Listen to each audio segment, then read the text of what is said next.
কিতাবের মধ্যে আছে মৌমাছি কয় প্রকার? তিন প্রকার।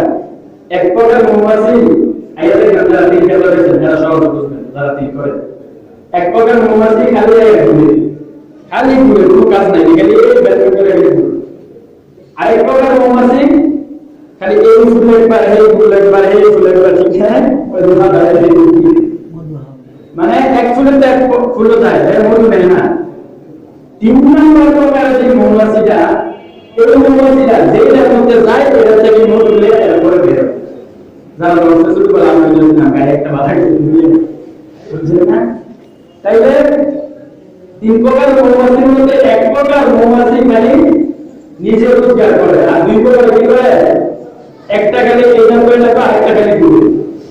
তো মানুষের মধ্যেও তিন প্রকার মানুষ আছে, যেগুলো হচ্ছে তিন প্রকার মানুষ যায়। এক প্রকার মানুষ এমনকি আর যেমনকি কুছ নেই পাওয়া, সকলেই বুঝছে, মানে আও না যাও কি করে না হলো, কি হয়ে গেল না গেল, এটা কোনো প্রমাণ নেই। দুই প্রকার মানুষ আয়া খালি বলে থাকবো, দুই নাম্বার তারা খালি আয়া বলে থাকবো, এই হুজুর সাহায্য চলে, হুজুর হুজুর চলো আমার একটু আছেন বলে দিই আজিম। তিন নাম্বার প্রকার মানুষ তারা হইল যে মসজিদে আসছে ঠিক এবং হুজুর কি বলছে সেটা মনোযোগ দিয়ে শুনে এবং আল্লাহ তাআলার কাছে দোয়া করে এবং আমল করার চেষ্টা করে। এবার আমরা কোন প্রকারের মধ্যে যোগ দিতে চাই এটা সিদ্ধান্ত আমাদের।